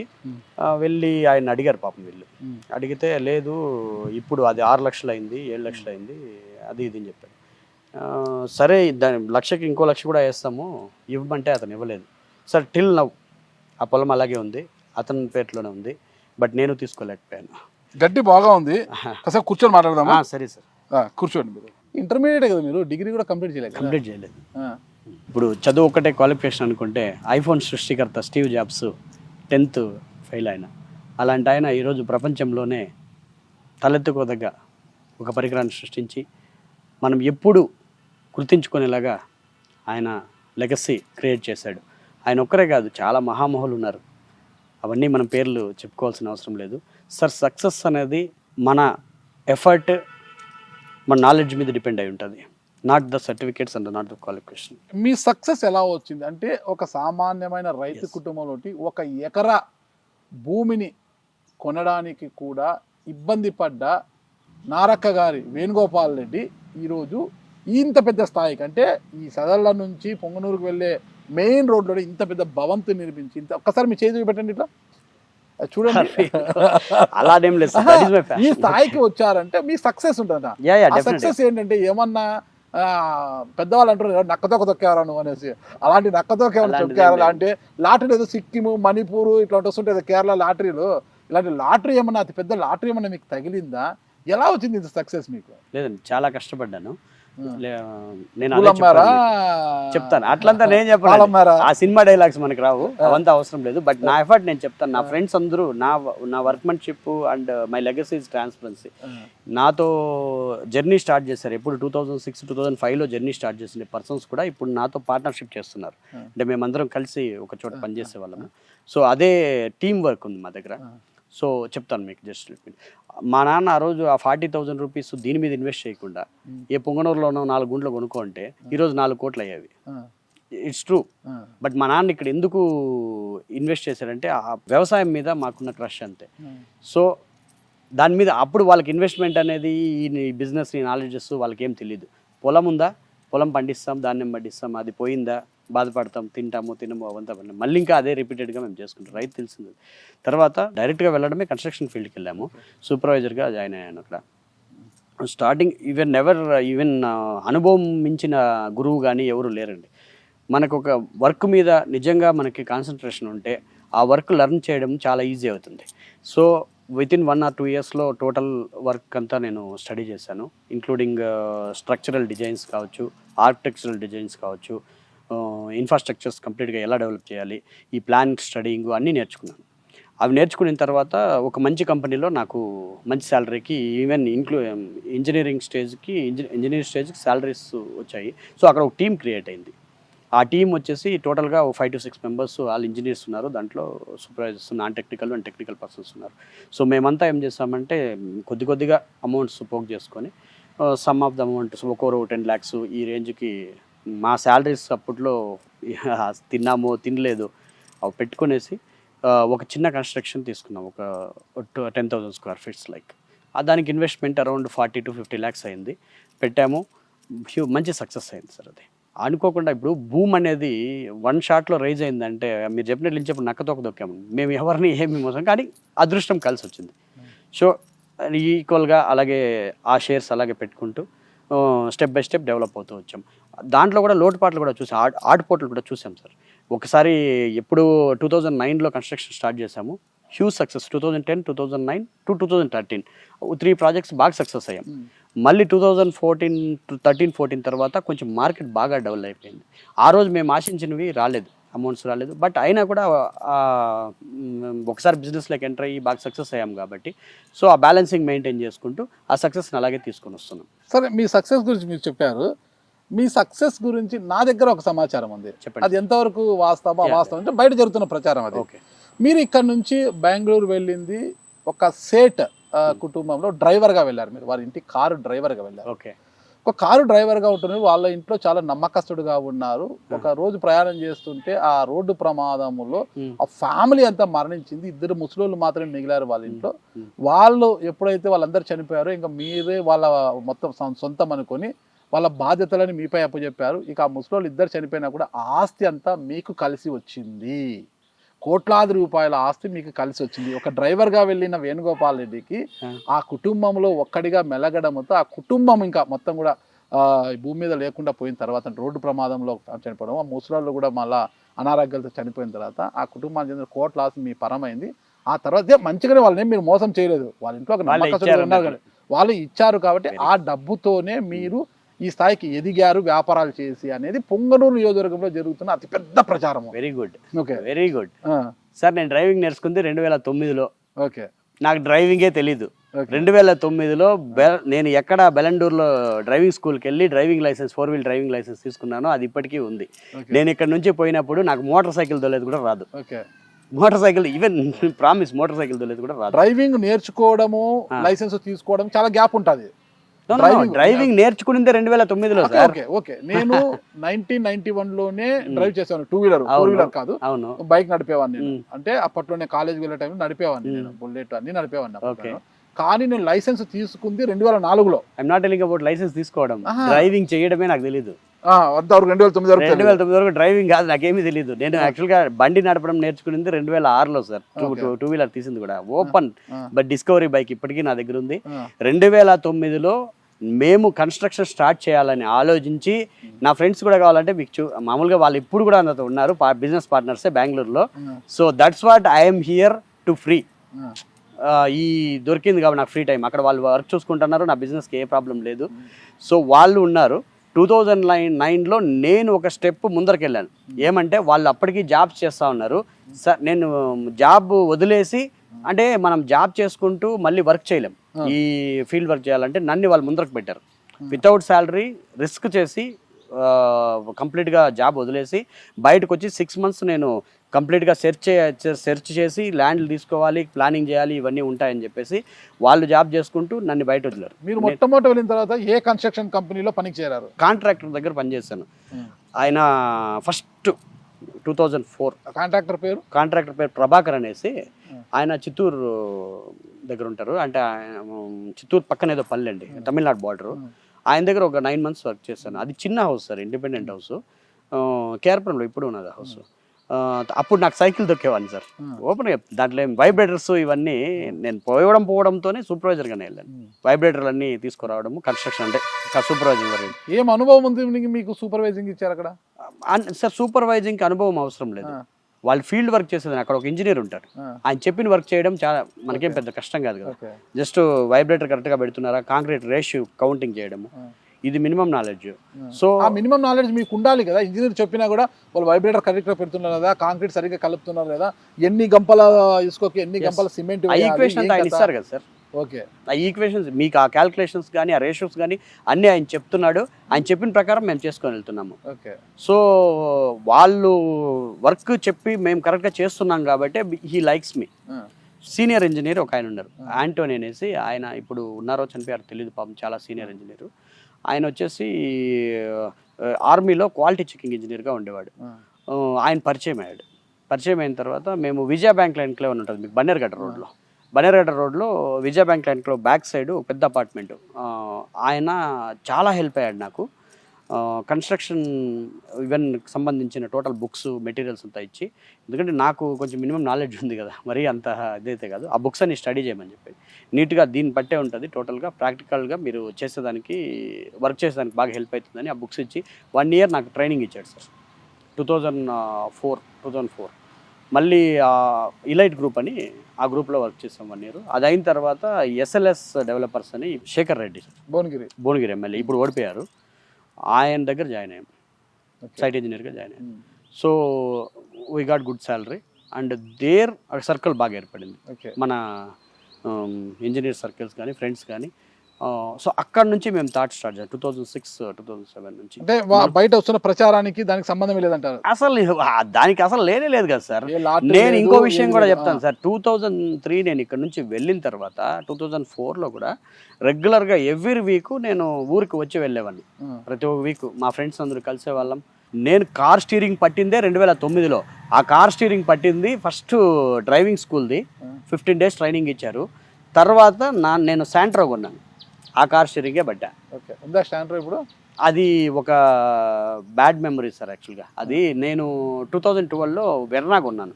వెర్నా కొనిన తర్వాత మనకి రిలేషన్స్ ఒకరు పెళ్ళికని తీసుకెళ్లారు పాపం. పెళ్ళి అయిన తర్వాత మరుసటి రోజు వాళ్ళు ఎక్కడో బయట వెళ్తా ఉంటే యాక్సిడెంట్ అయింది. బట్ బై లక్ ఏంటంటే అక్కడ ఉండే వాళ్ళకి చిన్న గాయం కూడా కలగలేదు. కార్ మాత్రం కంప్లీట్ స్మాష్. మళ్ళీ కార్ ఇచ్చేసాను, అది స్క్రాప్కి ఇచ్చేసాను. తర్వాత నేను ఫస్ట్ కొనే బైక్ నుంచి అన్నీ పెట్టుకున్నాను, ఆ ఒక్కటి మాత్రం మిస్ అయిపోయింది. మీకు ఇంకో విషయం ఏంటంటే ఆ కార్ అంటే నాకు చాలా ఇష్టము. ఆ కార్లో నాకు 3-4 యాక్సిడెంట్స్ జరిగాయి, చిన్న స్క్రాచ్ కూడా లేదు. కార్కి మాత్రం భారీ డ్యామేజ్ బాగా. అంటే అలాంటి కార్ రాదు, అంటే నాకు అది రుణం లేకపోయింది. కానీ నేను తీసుకున్న ప్రతి ఒక్కటి పెట్టుకోవాలనేది. మొత్తం మీద కష్టపడే ఈ స్థాయికి వచ్చాను అంటారు. అది ఓపెన్ బుక్ సార్, ఎలాంటి no short cuts, nothing sir. ఇది ఓపెన్ బుక్. ఎక్కడైనా ఐటీ అంతా కరెక్ట్ గా ఫైల్ చేస్తుంటారు, అంతా 100% అంతా క్లియర్, అంతా ట్రాన్స్పరెన్సీగా ఉంది. అంతా వైటే, బ్లాక్ ఎక్కడ ఉంది సార్? ఇప్పుడు మేము బ్లాక్ చేసే స్టేజ్కి వచ్చేసరికి మోడీ గారు వచ్చి అన్ని బ్యాన్ చేసేసారు. అంతేనంటారా? కంప్లీట్ గా బాగా సంపాదించారు కదా. ఎన్విఆర్ అనేది ఒక స్వచ్ఛంద సంస్థలో కార్యక్రమాలు చేయడము, ఆలయాలకు ఇక్కడే 2-3 మీ చుట్టుపక్కల 2-3 ఆలయాలు నిర్మించేశారు, జీర్ణోద్ధరణ కార్యక్రమాలు చేపట్టడం ఆలయాల మీద, గ్రామీణ ప్రాంతాలలో పైగా డొనేషన్స్ ఇచ్చాము. మొత్తం ఇదంతా చేస్తాం. ఎందుకు చేస్తాం అంటే సినిమా తీసేయక ముందు, మామూలు సినిమా రిలీజ్ ముందు ట్రైలర్ వస్తుంది కదా, అలా అంటే మీ సినిమా ఏమైనా ఉంది వెనకాల ట్రైలర్, ఇది ఏమైనా ట్రైలర్ అనుకోవచ్చు అసలు? అది ఇప్పుడు అవుట్ ఫోకస్ అవుతా ఉంది అనుకునే వాళ్ళు, కానీ వాస్తవాలు ఎవరికి తెలియదు. ఇప్పుడు యాక్చువల్గా ఫేస్బుక్ కొంచెం ఫాస్ట్ మూవింగ్ లో వెళ్తున్నాయి కాబట్టి సో జనాలు కొంచెం మాట్లాడడం, ఎందుకంటే దగ్గరలో ఎలక్షన్స్ వేరే ఉన్నాయి. ఒకటి నేను కూడా ప్రకటన చేశాను రాజకీయాల్లోకి వస్తానని చెప్పేసి, దానివల్ల కొన్ని వస్తున్నాయి. కానీ మీ వాస్తవం ఒకటి చెప్తాను, నేను 2009లో బిజినెస్ స్టార్ట్ చేసినప్పుడు భగవంతుని దగ్గర ఒక మాట తీసుకున్నాను, స్వామి సక్సెస్ కనుక అయితే, ఏ భగవంతుడు? వెంకటేశ్వర స్వామి. వెంకటేశ్వర స్వామి దగ్గరనే మేము ఎక్కువ ప్రతి ఒక్కటి, నేను ప్రతి మంత్లీ ఒకసారి ఆయన దగ్గరికి వెళ్ళండి నాకు నిద్ర పట్టదు, అంటే వెళ్తాను ఖచ్చితంగా. మంత్లీ ఒకసారి స్వామిని దర్శనం చేసుకొస్తాను. మీకు ప్రోటోకాల్ దర్శనం ఇస్తారా? లేదు సార్, రెగ్యులర్ దర్శనమే, మామూలు దర్శనం. నేనేమైనా వీఐపీనా సార్ ప్రోటోకాల్ ఇచ్చేదాన్ని? నాకు ఆ ఇల్లు కడితే వీఐపీ అయిపోతారా సార్? అట్లంతా ఏం లేదు సార్. జనరల్ క్యూలో కూడా డబ్బే కదా సార్, సర్వదర్శనంలో కూడా పోతాను. డబ్బే కదా. లేదు, స్వామి దగ్గర ఎప్పుడు అది వాడాను సార్ నేను. అందుకే స్వామి నాకు ప్రోటోకాల్ శ్రీవాణి దర్శనం కూడా, శ్రీవాణి దర్శనంలో వెళ్తాం సార్. దాంట్లో ప్రోటోకాల్ ఏముంది సార్? అది సార్ నార్మల్ దర్శనం అయిపోయి 3 hours పడుతుంది. ఇప్పుడు కూడా 1.5 hour మినిమం పడతాం సార్. అదేమి ప్రోటోకాల్ డైరెక్ట్గా వెళ్ళి దర్శనం చేసుకోవచ్చు. స్వామి దగ్గరికి ఎప్పుడు బందోబస్తులు వెళ్ళలేదు. స్వామి ఫ్యూచర్లో ఏమిస్తాడో చూద్దాం. కాకపోతే నేను ఖచ్చితంగా ఆ రోజు మాట తీసుకున్నాను, అది బిజినెస్ సక్సెస్ అయ్యే దాంట్లో ఒక మెథడ్ అని కూడా అనుకోండి, నాకేం ప్రాబ్లం లేదు. సో ఐ మీన్ మనకంటూ సక్సెస్ అనేది ఇస్తే ఓ 10% టు 15% స్వచ్ఛందంగానే సొసైటీ కోసం ఖర్చు పెడతాను. అది నా చుట్టుపక్కల ఉండే వాళ్ళకి కావచ్చు, డబ్బు రూపంలో కావచ్చు, దేవాలయాల రూపంలో కావచ్చు, ఏవైనా కావచ్చు ఇస్తానని 2009లో అట్లా అనుకున్నాము. మంచి హ్యూజ్ సక్సెస్ వచ్చింది సార్. 2010 నుంచి ఇప్పుడు మనం ఇప్పుడంటే ఫేస్బుక్ 2010 నుంచే నేను డొనేషన్స్ ఇస్తున్నాను. ఓకే. ఇప్పుడు 2012లో ఒక ఫర్ ఎగ్జాంపుల్ పేపర్లో కూడా చాలా వచ్చాయి. 2012లో నేను ఫస్ట్ వాళ్ళు నరసింహస్వామి టెంపుల్కి స్టెప్స్ స్టార్ట్ చేశారు. ఎవరు? మదనపల్లి ఒక పర్సన్, మదనపల్లి ఆయన కాంట్రాక్టర్. అది ఎలాగో అది ఎండోమెంట్ ఇదే, ఎక్కడ చందాలు వేసుకొని చేస్తున్నామని చెప్పేసి ఆయన స్టార్ట్ చేస్తే ఫస్ట్ నేను 1 lakh ఇచ్చాను సార్. ఎప్పుడు 2012, అది ఒక ఎగ్జాంపుల్ చెప్తున్నా. సో అప్పటి నుంచి రెగ్యులర్గా ఎవరు వచ్చి అడిగినా సరే చాలా మందికి ఇచ్చి పంపిస్తున్నాం. నా దగ్గరికి ఇప్పుడన్నా టీం ఉంది, మన వాళ్ళు బాల్య స్నేహితులు వీళ్ళంతా ఉండేవాళ్ళు. బాల్య స్నేహితులు ఇప్పుడు బయటంతా కలుస్తున్నారు. అప్పుడు మా నాన్న వీళ్ళే ఉండేవాళ్ళు. చెప్పిన వాళ్ళకి అందరికీ ఇచ్చాము. సార్ ఎప్పుడు స్వార్థం కోసం నేనేం చేయలేదు. ఇప్పుడు మీ చుట్టంతా చాలా మంది యువకులు ఉన్నారు, పెద్దవాళ్ళు కూడా ఉన్నారు. మార్బల్ మా బామర్ది అంటారు, అల్లుడు అంటారు, తమ్ముడు అంటారు, చాలా మంది అంటున్నారు కదా. వీరందరూ కూడా చిన్నతనం నుంచి మీకు ఏమి లేని రోజుల నుంచి మీ వెంట ఉన్నారా? మీరు ధనవంతుడు అయినాకనే మీ వెంట ఉన్నారు వీళ్ళంతా? నాతో ఉండే ప్రతి ఒక్కరు అంటే చదలకు సంబంధించిన వాళ్ళు మాత్రం, బయట వాళ్ళతో నాకు పొరపతే కొంచెము దూరం కాబట్టి చదలలో ఉండే వాళ్ళు మొత్తం నన్ను బావ అని పిలిచే వాళ్ళైనా, లేకపోతే తమ్ముడు అని పిలిచే వాళ్ళైనా, అన్న అని పిలిచే వాళ్ళైనా అందరూ నాతో చిన్నప్పటి నుంచి ఎలా ఉన్నారో ఇప్పుడు కూడా అలాగే ఉన్నారు. కాకపోతే కొంచెం మర్యాద పెంచారు. వద్దురా బాబు అట్లా అంటే వాళ్ళేక రెస్పెక్ట్ ఇస్తాను. నేనేమి అడగట్లేదు, నేను మామూలుగానే ఉంటాం ఎప్పుడు వాళ్ళ దగ్గర. సో దాంట్లో నా దగ్గర ఎప్పుడు తేడా చూపించారు. సాయంత్రం అయితే సాయంత్రం వాళ్ళ ఖర్చులకి దానికి ఏమిటికి ఇస్తాం సార్? ఇవ్వరా? ఖర్చులకి ఇస్తే ఏం సార్, అది మర్యాద ఉంటుంది మన వాళ్ళకి పాపము. మీ చుట్టూ తిరుగుతూ వాళ్ళు మిమ్మల్ని పొగడాలి కదా రోజు. ఏంటి పొగడతారు వాళ్ళు? మావాడు గొప్ప అది అట్లంతా ఎవరు పొగడట్లేదే. నేను ఒకటి అర్థం కాలేదు. మీరు ఒక గ్రామానికి పోతే అక్కడంతా ఫ్లెక్సీలు కట్టి బాణాసంచా పేలుస్తున్నారు కదా. అవును సార్. అదంతా ముందే మీరు చేసుకున్న సెటప్ నిజంటే గ్రామంలో మీకు అంత వెల్కమ్ చెప్తున్నారా సార్? ఇప్పటికీ నేను అదే ప్రజలతో మమేకం ప్రోగ్రామ్ స్టార్ట్ చేసింది ఒక మంచి థాట్ తో. మీకు అది ఫుల్ బ్రీఫ్ ఇవ్వాలంటే సుమారుగా ఒక 20 minutes టైం ఇవ్వాలి. చెప్పనా? చెప్పండి. టైం ఇస్తారా? ట్రస్ట్ పెడదామని డిసైడ్ అయ్యాను సార్. ఈ మాట సుబ్రహ్మణ్యం అని చెప్పేసి మాకు మా ఇంజనీర్ ఉన్నారు, మా partner. He is looking over all civil in the Bengaluru. ఆయనతో కూడా మీకు ఒకసారి కల్పిస్తాను. సో ఆయనకి 2006లో చెప్పాను సార్. పిల్లలు వదిలేసిన తల్లిదండ్రులు చాలా వరకు ఈ అనాథాశ్రమంలో కొంతమంది చూస్తూ ఉంటాం సార్. వాళ్ళని చూస్తే చాలా బేజారు అవుతుంది. అంటే చిన్నప్పుడు మనం పిల్లల్ని కొంచెం ఒక స్టేజ్ వచ్చిన తర్వాత అసలు చూడాల్సిన పనిలే, వాళ్ళ పాటికి వాళ్ళు ఎలాగో ఎదుగుతారు. కానీ సర్టన్ వయసు దాటిన తర్వాత పిల్లలు ఖచ్చితంగా వాళ్ళకి నీడ్ అనేది ఉండాలి. సో ఇలాంటి వాళ్ళకి ఏమైనా చేద్దామని చెప్పేసి, తర్వాత అనాథ పిల్లలకి ఏమైనా చేద్దామని చెప్పేసి చాలాసార్లు మేము డిస్కస్ చేసుకున్నాం సిట్టింగ్లో. అప్పటికి ఈ కన్స్ట్రక్షన్ ఫీల్డ్ స్టార్ట్ చేస్తామనే థాట్ కూడా లేదు. 2006, 2007 చెప్పాను. ట్రస్ట్ అనేది ట్రస్ట్ పెట్టి చేద్దామని అనుకున్నాం. మళ్ళీ బిజినెస్ స్టార్ట్ చేయడము, ఈ కొంచెం బాగా సంపాదన రావడము ఇదైంది. తర్వాత అప్పుడు కూడా ట్రస్ట్ పెట్టలేదు సార్. ఈ స్మాల్ డొనేషన్స్ ఇచ్చుకుంటూ వెళ్ళాము. ఈ అనాథాశ్రమాలు కావచ్చు, ఎవరైనా పెద్దోళ్ళు రావడం కావచ్చు, పెద్దోళ్ళు వస్తే 5,000 వాళ్ళకి ఇచ్చి పంపించడము, ధాన్య రూపంలో కావచ్చు, డబ్బులు కావచ్చు, ఏదైనా ఇవ్వడం. మళ్ళీ ఇలా కంటిన్యూ అవుతా ఉంటే కొంచెం రావడం జనాలు ఎక్కువైపోయారు. సో ఇలా డైరెక్ట్గా ఇవ్వడం పద్ధతి కాదు అనేసి ఒక ప్లాట్ఫామ్ క్రియేట్ చేయాలని చెప్పేసి ఎన్విఆర్ ట్రస్ట్ అనేది 2016 or 17లో స్టార్ట్ చేసాం సార్. అది యాక్చువల్గా నా కన్స్ట్రక్షన్ ఫీల్డ్ ప్లస్ కన్స్ట్రక్షన్లో వచ్చేసి ఫస్ట్ ఎస్ఎల్వి కన్స్ట్రక్షన్ పెట్టాం. అది ఎస్ఎల్వి అంటే శ్రీ లక్ష్మీ వెంకటేశ్వర కన్స్ట్రక్షన్స్. సో అది 2016కి అది క్లోజ్ అయిపోయింది. అంటే పార్ట్నర్స్ ఒక ఇద్దరు డిస్పోజ్ అయ్యారు. సో మేము మళ్ళీ ఇంకా కొత్తది ఏదైనా స్టార్ట్ చేద్దామని చెప్పేసి ఎన్విఆర్ అని పేరు వచ్చింది. 2015లో పేరు వచ్చింది. సో అప్పుడు అది స్టార్ట్ చేస్తూ ఒక ప్రాజెక్ట్ బాగా సక్సెస్ అయ్యా. సో అదే నేను కంటిన్యూ చేద్దామని ఎన్విఆర్ ట్రస్ట్ అని ఇక్కడ పెట్టుకుంటూ దాని మీద కరెక్ట్గా ఒక అకౌంట్స్ క్రియేట్ చేసుకొని నీట్గా పర్ఫెక్ట్గా ఏమైనా అమౌంట్ డిస్ట్రిబ్యూషన్ చేస్తే కరెక్ట్గా రావాలని చెప్పేసి అక్కడ నుంచి స్టార్ట్ చేసుకొని వచ్చాను. తర్వాత మేజర్ థాట్ నాకు ఇప్పుడు కూడా ఉండే థాట్ కూడా ఫ్యూచర్లో వ్యవసాయానికి మనం వ్యవసాయం అంటే చాలా ఇష్టం సార్ నాకు. నేను 2-3 years వ్యవసాయం సాయము ఈ సినిమాలు ఇవంతా పక్కన పెట్టండి సార్. నా ఉద్దేశం ఏంటంటే ఆ మట్టిలో ఈ గాల్లో ఏదో పవర్ ఉంది, బై గాడ్ ప్రామిస్ ఏదో పవర్ ఉంది. నేను బెంగళూరులో ఎంత ఉన్నా కూడా ఇక్కడ ఉన్నంత రిలీఫ్నెస్ కానీ ఇక్కడ తిరిగినంత రిలీఫ్ నాకు రాదు. అందుకే నేను ఇంత ఇల్లు కట్టడానికి కూడా కారణం ఇక్కడ. నేను వ్యవసాయం చేపించాలి, ఖచ్చితంగా వ్యవసాయం చేపించాలనే ఉద్దేశంతో మేజర్గా ఇప్పుడు ఏం జరుగుతుందంటే చిన్నపిల్లలకు కూడా జబ్బులు రావడము తట్టుకోలేకపోతున్నాం. బీపీలు, షుగర్లు అడ్డమైన ఇంకా కొత్తవన్నీ వచ్చేస్తున్నాయి. మేము చిన్నప్పుడు ఏం దొరికితే దాన్ని తినేవాళ్ళం. చెరువు కింద వీటి కింద జామకాయలు కింద నాటి ఇప్పుడు అవి ప్రతి ఒక్కటి తీసుకొని వస్తామంటే భయం అవుతుంది, ఏమి దీంట్లో ఏముంటుందో ఏమనేసి. ప్యూర్ ఆర్గానిక్ ప్రోడక్ట్స్ దొరకట్లేదు. ఫ్యూచర్ ఖచ్చితంగా ఆర్గానిక్ ప్రోడక్ట్స్కి చాలా డిమాండ్ ఉంటుంది.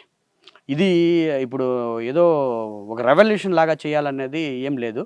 ఒక ఎక్స్పెరిమెంట్ అనేది చేద్దాం. ఒక ఎక్స్పెరిమెంట్ అనేది చేసి ఒక్క చోట సక్సెస్ అయితే దాన్ని రైతులు కన్నా చూపించామంటే ప్రతి ఒక్కరు ఫాలో అవుతారు. Sir tomato is commercial. ఈ ఏరియాలో టమాటా చాలామంది పండిస్తున్నారు. ఏమంటే ఒక 100 మంది టమాటా పండిస్తే ఒక్కరికి మాత్రం డబ్బులు తగులుతున్నాయి. ఆ ఒక్కడు ఏం చేస్తాడంటే ఆ సంవత్సరం బాగా నిండుగా డబ్బులు గోల్డ్ గిల్డ్ తీసుకోవడము ఈ బాగా దుమ్దాం చేస్తారు. తర్వాత వానికి ఒక 5 ఏళ్ళు మళ్ళీ ఆ డబ్బులు ఉండవు. ఈ డబ్బులన్నీ మళ్ళీ రిటర్న్ పడు. ఎవరైతే గోల్డ్ తీసుకుంటారో పాపం తీసుకున్నప్పుడేమో 6,000, మళ్ళీ ఆ గోల్డ్ తీసుకెళ్ళి పెట్టేటప్పుడు 3,500 అవుతుంది. రైతులకి అది తెలియట్లేదు పాపం. నా ఉద్దేశం ఏంటంటే క్లియర్ కట్గా ఒక ఎకరాకి ఒక 50,000 నుంచి ₹1,00,000 నికర ఆదాయం కల్పించాలి. అది ఎలా కల్పించాలనే ఐడియా నేను చేసి చూపిస్తాను. నేను ఒకరికి చెప్పడం వేస్ట్. నాకు వ్యవసాయం గురించి బాగా తెలుసు. ఏ పంట పెడితే మా సాయిల్స్ అంతా చాలా బాగుంటాయి. రెడ్ సాయిల్ ఉంది, మాకు బ్లాక్ సాయిల్ ఉంది అండ్ వైట్ సాయిల్ 3 ఉన్నాయి. మాకు ఎక్కడ మెట్ట పంటలు కావచ్చు, చెరువు కింద బ్లాక్ సాయిల్లో పంటలు కావచ్చు, చాలా బాగా ఏ పంట పెట్టినా అసలు బ్రహ్మాండంగా పండే ప్లేసెస్ ఇవి.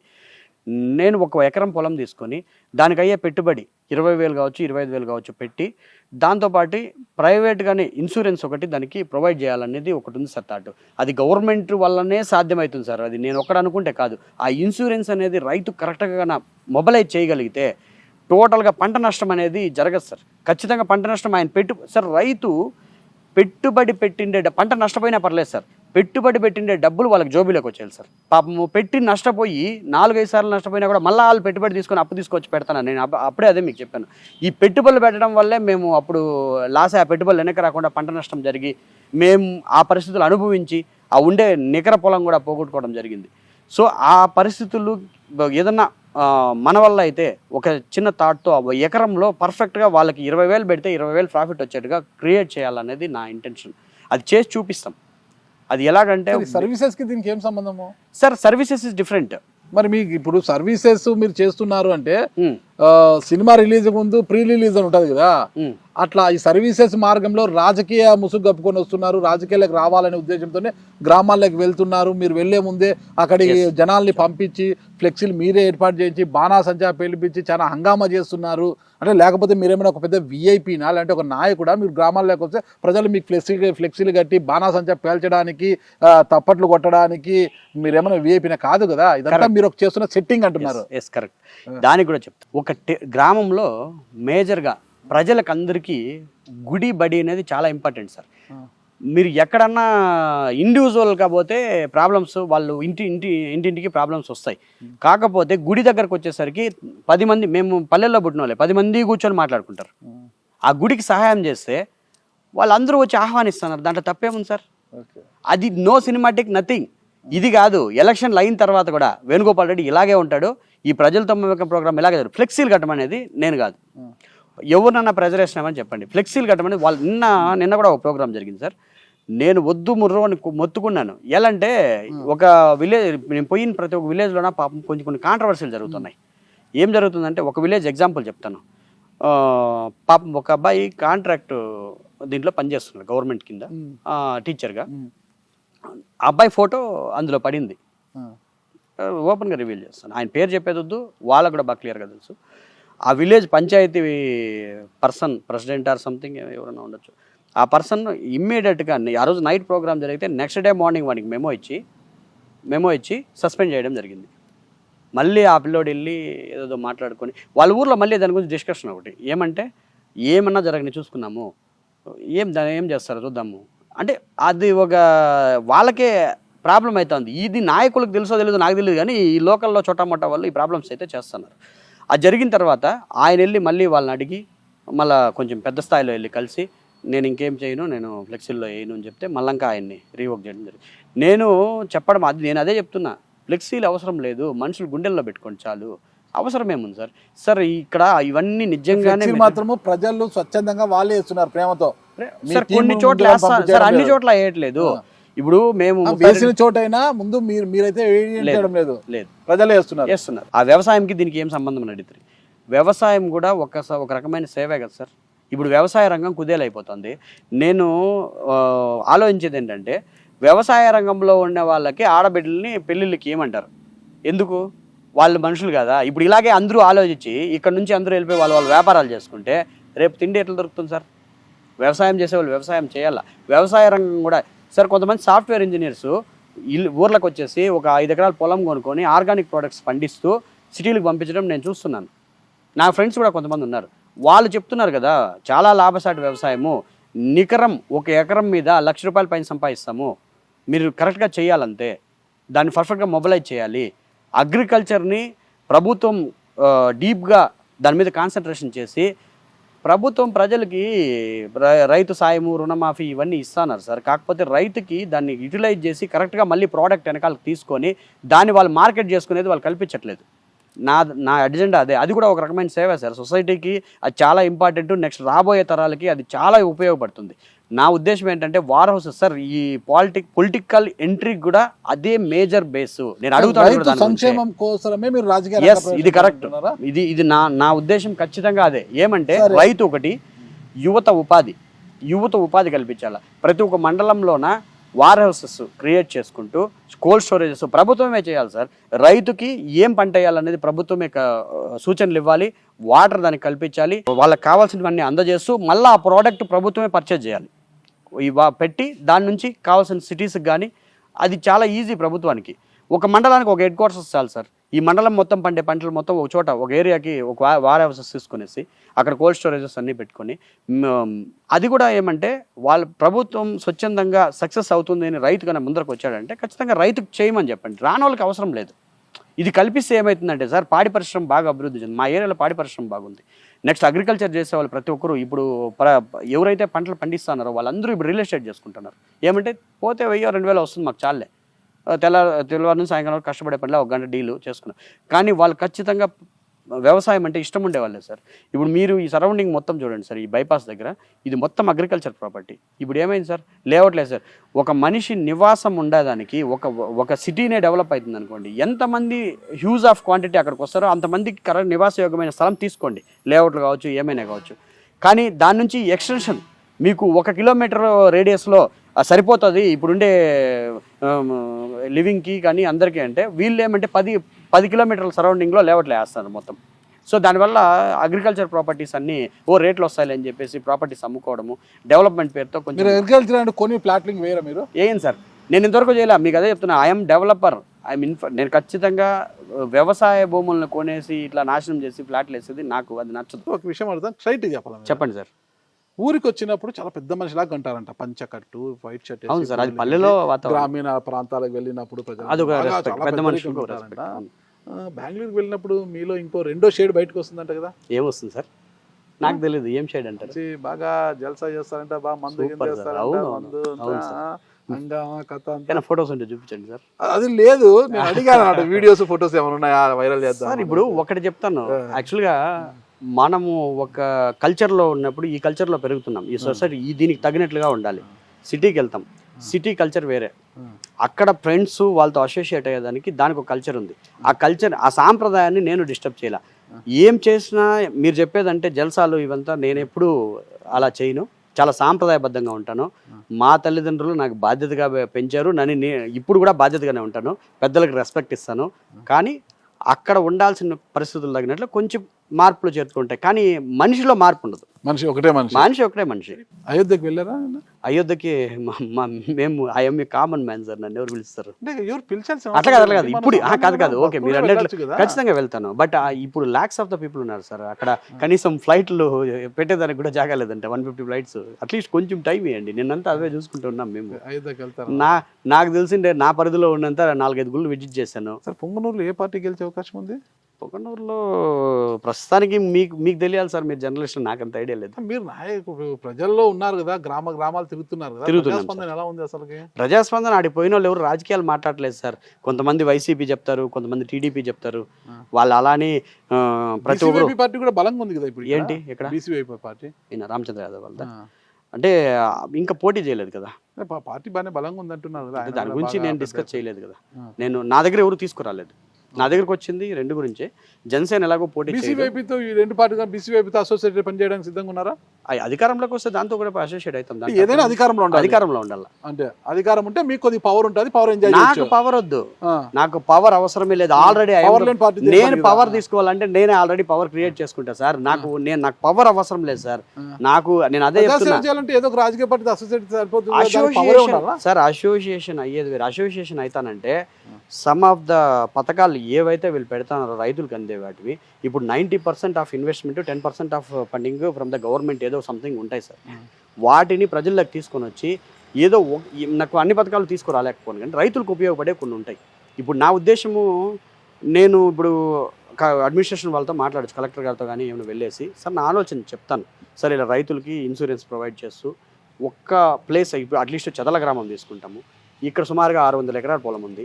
600 ఎకరాలకి నా థాట్స్ ఏమున్నాయో వాళ్ళకి చెప్తాను. వాళ్ళ నుంచి ఎస్ ఓకే మీరు ప్రొసీడ్ అవ్వండి, దాంట్లో నా ఇన్వెస్ట్మెంట్ ఉంటుంది. ఇన్వెస్ట్మెంట్ ఓన్లీ సొసైటీ సర్వీస్ మాత్రమే, దాంట్లో ప్రాఫిట్స్ నాకు అవసరం లేదు. నేనేం చెప్తానంటే ఇది ఇన్వెస్ట్ చేస్తాను సార్, ఇది కరెక్ట్గా సక్సెస్ అయితే ప్రతి ఒక్కరికి ఎక్స్ప్లోర్ చేద్దాం, రైతులకు మంచి జరిగేట్లుగా ఉంటే నా థాట్స్ ఎక్స్ప్లెయిన్ చేస్తాను. వాళ్ళు దానికి ఎస్ చెప్పేట్లుగా ఉంటే వాళ్ళతో అవి చేసేదానికి సిద్ధంగా ఉంటాము. లేదు ఏమైతే మేము వెళ్తున్నామో అవే అలాగే వెళ్తుంది. ఇప్పుడు ప్రజలతో మమేకమై ఎందుకు వెళ్తున్నానంటే, నేను ముందే లాస్ట్ టైం చెప్పాను, నేను ప్రతి ఒక్క విలేజ్లోన నాకంటూ ఒక 5 to 6 మెంబర్స్ని క్రియేట్ చేసుకొని యువతే సార్, వారి ద్వారా రైతులకి సార్ మనం చెప్పేది వేరే విధంగా ఉంటుంది, ఆ ఊరు వాళ్ళు చెప్పేది వేరే విధంగా ఉంటుంది. వాళ్ళని మనల్ని నమ్మగలిగితే ఖచ్చితంగా ఒక మొత్తము అన్నీ తీసుకోకపోయినా ఒక 10 ఎకరాల నుంచి 50 ఎకరాలు తీసుకొని దాంట్లో మన థాట్స్ని రివీల్ చేసుకో, అంటే మన థాట్ ఏమైనా కూడా ఏ పార్టీ అధికారులు ఉంటే ఆ పార్టీ అసోసియేట్ కావడానికి మీరు సిద్ధంగా ఉన్నారు. చేద్దాం సార్, అంతే. ఎమ్మెల్యే కావాలని ఆలోచన లేదు, ఎమ్మెల్యే ఎంపీ నాకేం పెద్ద థాట్ ఏం లేదు సార్. అయితే అవ్వాలని అవకాశం వస్తే అప్పుడు ఆలోచిద్దాం. ఓకే వేణుగోపాల్ రెడ్డి గారు, నాకు ఒక చిన్న అనుమానం ఉంది. ఈ లోకల్ బాడీ ఎలక్షన్స్ జరిగాయి, అంటే పంచాయతీ ఎలక్షన్స్ సమయంలో పొంగనూరు నియోజకవర్గంలో మొత్తం ప్రజాస్వామ్యం కూని అయిపోయింది అనేసి ప్రతిపక్షాలన్నీ ఆరోపించాయి. ఎక్కడ చూడు కూడా అంటే పెద్దిరెడ్డి వర్గీయులంతా కూడా పంచాయతీ సర్పంచ్గా, వార్డు మెంబర్లుగా నామినేషన్ పత్రాలు చించేశారు, అవి ఇవన్నీ చాలా పెద్ద అవుతున్నాయి. అక్కడ మీరు కూడా ఈ చదలకు సంబంధించి ఒక 4 చోట్ల నామినేషన్లు వేశారు. ఫస్ట్ మీ నామినేషన్ పత్రాల జోలికి ఏం రాలేదు, కానీ తీరా ఏం జరిగిందని మీరు విత్డ్రా చేసుకున్నారు? ఏమన్నా అమ్ముడు పోయా మీరు? ఏమన్నప్పుడు వాళ్ళు ఏమన్నా డబ్బులు ఇచ్చారా మీకు? ఏమన్నా చెప్తాను. ఓకే, యాక్చువల్గా నాది పంచాయతీ ఎలక్షన్లో కంటెస్ట్ చేసే ఇంటెన్షన్ అయితే లేదు. అదేమైందంటే నా దగ్గర ఒక పర్సన్ ఉండేవాడు, ఆయన వైఎస్ఆర్సీపీ పర్సనే, ప్లస్ ఇంకో గ్యాంగ్, మా ఊర్లో 2 గ్రూపులు ఉన్నాయి, ఇద్దరు వైసీపీ వాళ్ళే, ఒకరు టీడీపీ నుంచి వచ్చి వైసీపీలో చేరిన గ్యాంగ్, ఈయన ఒక గ్యాంగ్. సో నా దగ్గర ఉండే పర్సన్ నామినేషన్ వేయాలని ఖచ్చితంగా ఉన్నాడు. వాళ్ళు వచ్చారు దగ్గరికి, వచ్చి ఇట్లా వాళ్ళు వద్దు మీరు వద్దు అంటే, మా ఊరు వాళ్ళే, దగ్గర దూరమేం కాదు, దగ్గర వాళ్ళే వచ్చి కూర్చొని ఇట్లా ఏదో మనం అనుకొని మీకైతే అంటే మన ఫ్యామిలీకి అయితే ఎవరికొరకు అమ్మకి కానీ మీరు చెప్పిన వాళ్ళకి మీ నాన్నకి కానీ ఎవరికైనా చేస్తాము, ఆయనకు వద్దు మీరందరికీ యూనివర్స్గా ఉంటారు కాబట్టి ఓకే అనేసి వచ్చి అడిగారు పాపం. సరే మా మామ అవుతాడు ఆయన, ఎట్లా చేద్దామా అంటే అతను ఒప్పుకోలేదు. ఆ టైంలో కొన్ని మాట్లాడాడులేండి, అవన్నీ వర్డ్స్ నేను చెప్పలేను, నేనేం చేయాలో చేస్తాను. అది నా దగ్గర ఉండి 8 to 9 years నుంచి నేను ప్రతి ఒక్క దాంట్లో నా మంచి చెట్లు చూసుకొని వచ్చినవన్నీ ఇలా మాట్లాడతానని ఒక చాలా ఫీల్ వచ్చేసింది. తర్వాత సరే చూద్దామనేసి నేను ఎట్లా నామినేషన్ ఇస్తావు నేను చూస్తానని చెప్పేసి కంప్లీట్గా ఎవరిది నువ్వు కంటెస్ట్ ఖచ్చితంగా చేద్దాం, నువ్వు ఎట్లా గెలుస్తావు చూద్దామని చెప్పేసి నేను 4 నామినేషన్స్ ఫైల్ చేశాను. అప్పటికే ముందు ఒకసారి 2020 కరోనా వల్ల ఆగిపోయింది, సేమ్ రిపీటెడ్గా ఆ తర్వాత 1 year తర్వాత అంత ప్రాసెస్ అంతా స్టార్ట్ అయిపోయింది, వేసాం. ఆ టైంలోనే వీళ్ళందరూ చింపేస్తున్నారు, కొడుతున్నారు, చంపేస్తారు, ఇవన్నీ మాట్లాడారు.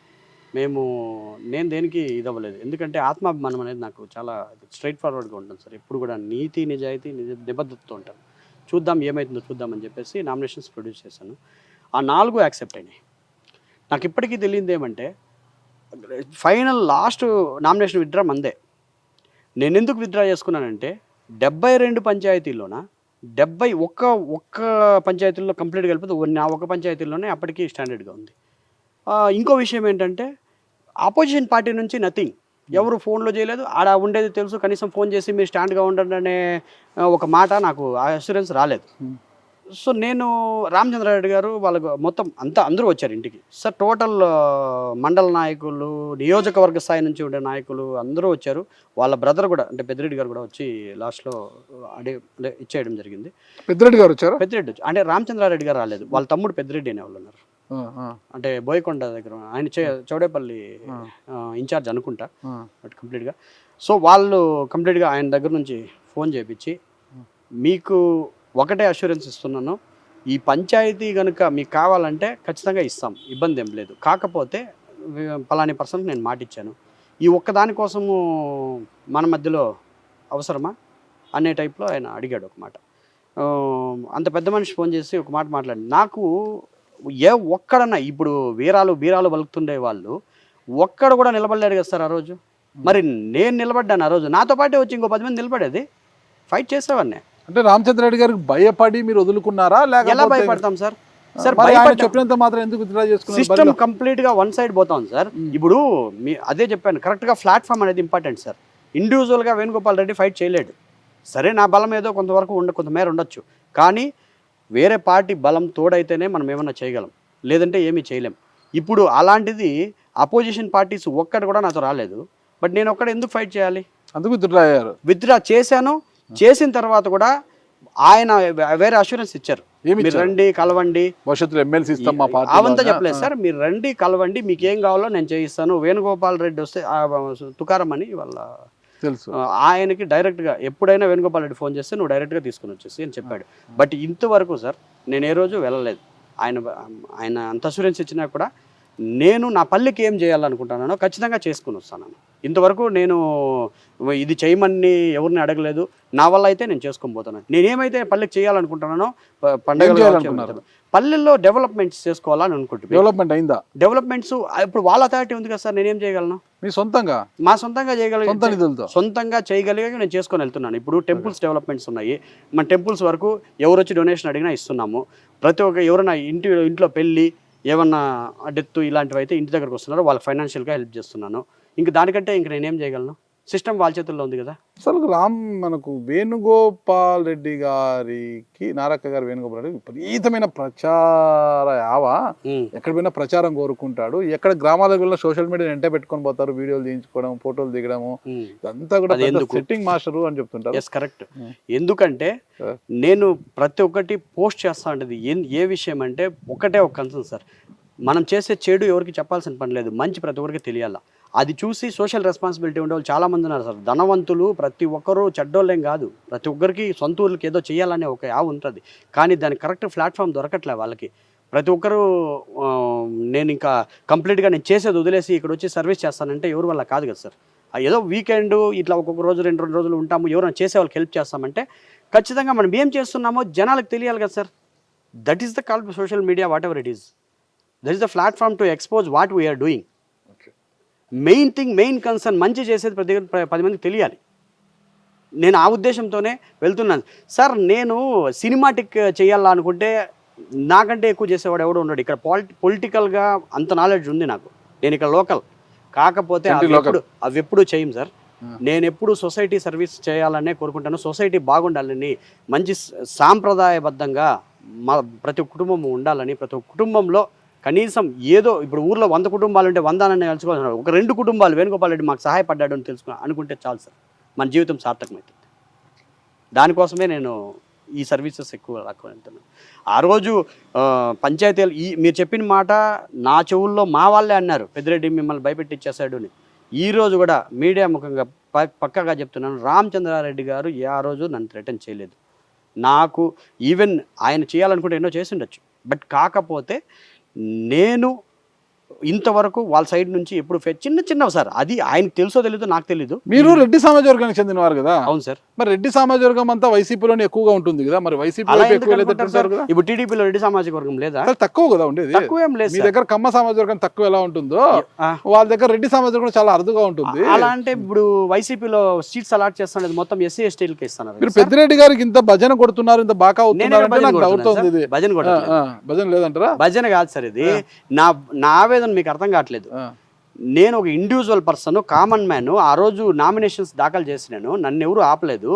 ఇంత పెద్ద పార్టీలు, ఇంత పెద్ద మేము వీరులు సూరులు, నేను కొట్టేస్తా చంపేస్తా యుద్ధం చేస్తానని మాట్లాడే వాళ్ళంతా ఆ రోజు ఏమయ్యారు? బరిలో నిలిచింటే తెలిసేది కదా మీ బలం ఎంతో తెలిసేది కదా. ఆ రోజు బరిలో విత్డ్రా కాకుండా బరిలో నిలిచి వార్డు మెంబర్లుగా మీ వాళ్ళని గెలిపించుకొని ఉంటే మీ బలం ఏంటో తెలిసేది. నేను ఒక్కడే నిలబడ్డాను సార్, మీ బలం ఏంటో తెలిసేది కదా. ఖచ్చితంగా ఈ రోజు అదే అంటున్నాను సార్. ఇక్కడ 2 పార్టీలకు ఒబీడియంట్ గా ఉన్నాను. నేను ఎక్కడ పోతాను ప్రజలతో మమేకం ప్రోగ్రామ్ కాకుండా నిలబడి ఉంటే మీ బలం ఏంటో అప్పుడు తెలిసిపోయేది కదా. అలాగే అదే గ్రామంలో మీకు ఆదరణ ఉందా లేదా? అదే సార్ నేను చెప్తున్నది. ఇప్పుడు కూడా ప్రభుత్వంతో అసోసియేట్ కాకుండా మేము ఇండివిజువల్ గా సర్పంచ్ అయితే ఖచ్చితంగా మీరు ప్రభుత్వంతో అసోసియేట్ అయినట్టనే కదా. సర్పంచ్ మొదటి పౌరుడు. అవును సార్. అవును, మీరు గెలిచి ఉంటే ఒకవేళ వాళ్ళకి ఏమైనా తక్కువ వచ్చినట్టే మీరే సర్పంచ్ అవకాశం ఉండించచ్చు కదా. ఈ ఒక్క పంచాయతీ ఇప్పుడు టోటల్ 72 పంచాయతీలు ఉన్నాయి సార్. ఎవరో ఒకరు సపోర్ట్ గా నిలబడాలి కదా. నాకు కూడా నేను ఒక్కనే నిలబడితే బాగుండదు కదా. ఏదో ఒక ఉతకారం లేదు చెప్తున్నాను. ఖచ్చితంగా నాకు రామచంద్రారెడ్డిని ఎదిరించే ఇది అంటే ఆ బలగం ఆ రోజు నాకు లేదు. ఈ రోజు ఉందా లేదా అనేది ప్రజాక్షేత్రంలో దిగినప్పుడు చెప్తాను. ఇప్పుడు కాదు. ఇప్పుడు దాన్ని రివీల్ చేయడం కూడా కరెక్ట్ కాదు. ఆ రోజు నేను ఒక్కనే ఆయనతో ఫైట్ చేసే బలగం నా దగ్గర లేదు. వాస్తవంగా ఒప్పుకుంటాను. కానీ ఆయన నేను బెదిరే వర్షం కాదు. ఆ మనిషి నన్ను ఏ రోజు కూడా ఫోన్ చేసి చెప్పడం మాట వాస్తవమే. ఏమని చెప్పారంటే, మీకు ఇది కరెక్ట్ కాదు, మీకేం కావాలో చేసుకోండి, కానీ నేను దానికోసం వదలలేదు. నా బలం ఆ రోజు సరిపోదు. ఈ పంచాయతీలో గెలవచ్చు, మళ్ళీ సిస్టమ్ని గెలవడం నా వల్ల కాదు. నాకు సిస్టంతో బాగుండాలి అనేది నా ఉద్దేశం. నా చుట్టూ ఉండే పెద్దిరెడ్డి గారితో బాగుండాలి, పెద్దిరెడ్డి గారితో కాదు, సిస్టంతో సార్, వ్యవస్థతో. పెద్దిరెడ్డి గారితో నాకు సార్ ఇప్పుడు పెద్దిరెడ్డి గారితో బాగుండాలనుకుంటే ఎప్పుడో పెద్దిరెడ్డి గారి దగ్గరికి వెళ్ళేవాడిని సార్. నేను వెళ్ళాలనే ఉద్దేశం నాకుండి నేను వెళ్ళాలి అనుకోమంటే ఎవరు నన్ను ఆపేవాళ్ళు లేరు. ఎప్పుడో నామినేటెడ్ పోస్ట్ ఆఫర్ వచ్చింది, నేను వెళ్ళలేదు. ఏం నామినేటెడ్ ఇస్తాం అది నాకు తెలీదు, చెప్పిన వాళ్ళు అడగల. నా వరకు కూడా రాలేదు. నా ఫ్రెండ్స్కి ఫోన్ చేశారంట.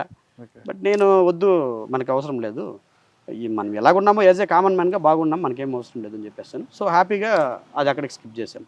రెండోది ఏంటంటే మళ్ళా చెప్పడం ఏంటంటే, ఆ ఒక్క పంచాయతీ కోసం అంత ఫైట్ చేయాల్సిన అవసరం లేదు కాబట్టి దాన్ని స్కిప్ చేశాను ఆ రోజు. వేణుగోపాల్ రెడ్డి గారి లక్ష్యం ఏంటంటే ఏం చెప్తారు? Same thing sir, society service, social service that's it. అంతా వైట్ మనీలోనే వస్తుంది కదా సార్. ఓకే, ఎక్కడ ఏం లేదు. ఎక్కడ ఏముందో మీరే చూపించండి. ఓకే ఓకే, అకౌంట్స్ ఉన్నాయి, ఆడిట్స్ ఇస్తాం, ఎవ్రీ ఇయర్ ఆడిట్స్కి ఇస్తున్నాము.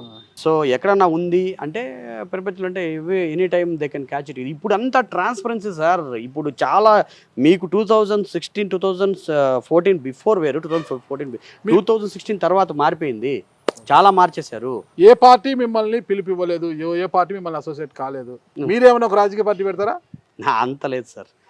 నేను అదే ఫస్ట్ డే 1 చెప్పా, ఇండిపెండెంట్ గా పోటీ చేయను, పార్టీలు పెట్టే అంత సీన్ మాకు లేదు.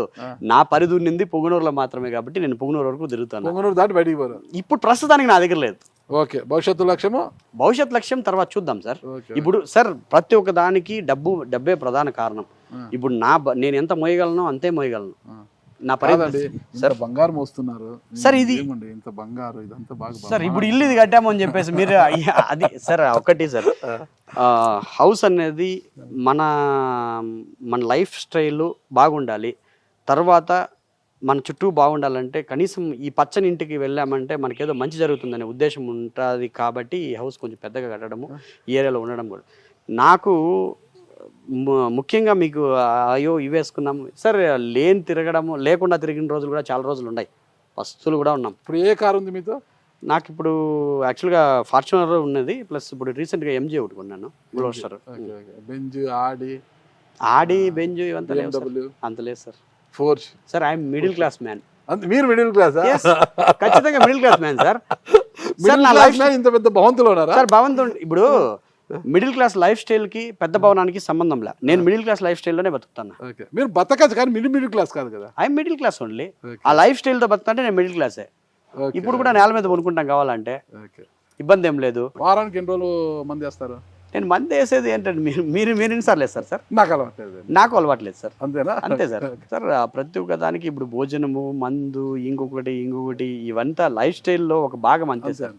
అది మీకు అలవాట్లేదు భాగం ఎందుకు? నేను నాకని చెప్పట్లేదు, ప్రతి ఒక్కరికి చెప్తున్నాము. ఇప్పుడు తీసుకునే ఏ ఇనిషియేషన్ మీరు తీసుకున్నా అది మీ లైఫ్ స్టైల్కి మీకు హార్ట్ఫుల్గా ఉంటే మీరు ఏదైనా తీసుకోవచ్చు, లేనప్పుడు నాకు వద్దు అని పక్కన పెట్టేస్తారు. ఈ సమాజానికి వేణుగోపాల్ రెడ్డి గారు ఇచ్చే సందేశం ఏంటి అసలుకి? సార్, సొసైటీకి యాక్చువల్గా సిస్టమ్ అంతా బాగుంది సార్. ఇప్పుడు ప్రతి ఒక్కరు ఆలోచించేది ఏంటంటే ఆధునీకరణకి వెళ్ళాలి, ఇంప్రూవ్మెంట్ జరగాలి. ప్రతి ఒక్క ఫ్యామిలీలోన ఈ రోజు ఉన్న పరిస్థితులు అంటే, ఈరోజు నేను గంజి తాగితే రేపు కనీసం సద్దనం తినేలాగా కొంచెం ఇంప్రూవ్మెంట్ అనేది జరగాలి. మనం ఇన్ని రోజులు ఇక్కడ బతికాము, ఇన్ని రోజులు ఇక్కడ ఉన్నాము, ఈ సొసైటీలో ఇన్ని కుటుంబాలకి మనము హెల్ప్ చేస్తూ ఆ కుటుంబాలని కొంచెం పుల్లప్ చేశాము. దానివల్ల ఇంక కొన్ని కుటుంబాలు బాగుపడతాయనే ఉద్దేశం మాత్రమే. ఖచ్చితంగా ఆ థాట్ మీదనే మేము ముందరికి వెళ్తున్నాం. రోజు జిమ్ అది చేస్తుంటారా సార్? వీక్లీ 4 days చేస్తాం sir. Weekly 4 days confirm. Habits ఎలా ఉంటాయి? ఫుడ్ హ్యాబిట్స్ సంగటి, మధ్యాహ్నం సంగటి బాగా తింటాను, నైట్ కూడా వాళ్ళు చేస్తే సంగటి తింటాను, లేకపోతే ఒక రైస్ 2 చపాతీలు. వాళ్ళు చేస్తే అంటే ఇంట్లో వాళ్ళు సార్. ఇంట్లో వాళ్ళ? అవును, వాళ్ళు చేస్తే అంటే ఇంక బయట తిరుగుతూ ఉంటాము. బయట తిరిగినప్పుడు ఏమైనా తీసుకుంటాను, ఇబ్బంది ఏం లేదు. రోటీ దొరికిన రోటీ తింటాను, పుల్కాలు దొరికిన పుల్కాలు తింటాను. Non veg officially non veg తీసుకుంటాను. వీక్లో 4 days నాన్ వెజ్ తీసుకుంటాను, 3 days తీసుకోను. మటన్, చికెన్ ఏదైనా ఓకే, ఫిష్, రొయ్యలు ఏవైనా తింటాను. భవిష్యత్తులో ఖచ్చితంగా నేను ఇది కావాలని ఏమన్నా టార్గెట్ ఉందా? భవిష్యత్తులో కావాలి అంటే ఇప్పుడు ఆల్రెడీ నేను అనుకున్న గోల్స్ అచీవ్ అయిపోయినాయి సార్. ఇంకేం లేదు, మిగిలి ఉంది. నాకు ప్రస్తుతానికి మిగిలి ఉండేది పిల్లల్ని పెంచడము, బాధ్యతగా పెంచడం, వాళ్ళకి మంచి లైఫ్ ఇవ్వడము, నా తల్లిదండ్రులను హ్యాపీగా చూసుకోవడము, వాళ్ళకి ఏ ప్రాబ్లం లేకుండా. Next 3rd one society service. గవర్నమెంట్తో అసోసియేట్ అయ్యి పనిచేయాలని ఉంది కానీ అధికారాన్ని పంచుకోవాలనైతే లేదు. అధికారం పంచుకునే అవకాశం వస్తే ఖచ్చితంగా పంచుకుంటాను. ఓకే, అది నాకు కరెక్ట్ అయిన ప్లాట్ఫామ్ దొరకల్లా. ఇప్పటికే ఒక కన్క్లూషన్కి వచ్చాను, దగ్గరలో ప్రకటిస్తాను. బట్ ఇప్పుడు దగ్గరలో ఫిబ్రవరి 22 నోటిఫికేషన్ వస్తూ ఉంది మోస్ట్లీ. ఆ లోపల చూస్తే చూద్దాం, లేదంటే ఈ ఎలక్షన్స్ కూడా నాకు నెసెసిటీ లేదు. We can skip and we can proceed మళ్ళీ 2029 ఉంటాము. ఏం చేస్తాము అది ఫర్దర్ ప్లాన్ సార్. ప్రస్తుతానికి నెక్స్ట్ మనం చేసే సోషల్ సర్వీస్ని పెంచుకుంటూ వెళ్తాం అంతే. ఓకే వేణుగోపాల్ రెడ్డి గారు, చూద్దాం త్వరలోనే మీ ప్రకటన ఏది ఉండబోతుందో. దానికోసం మేము కూడా ఎదురు చూస్తున్నాం. ప్రకటన వచ్చిన తర్వాత మళ్ళీ ఒకసారి మనం కలుద్దాము ఖచ్చితంగా. ఎందుకు ఆ నిర్ణయం తీసుకున్నారు, అటువైపు ఎందుకు వెళ్లాల్సి వచ్చిందని అది ఖచ్చితంగా ఖచ్చితంగా చెప్తాను. ఓకే, థ్యాంక్ యూ అండి, థ్యాంక్ యూ. Good luck.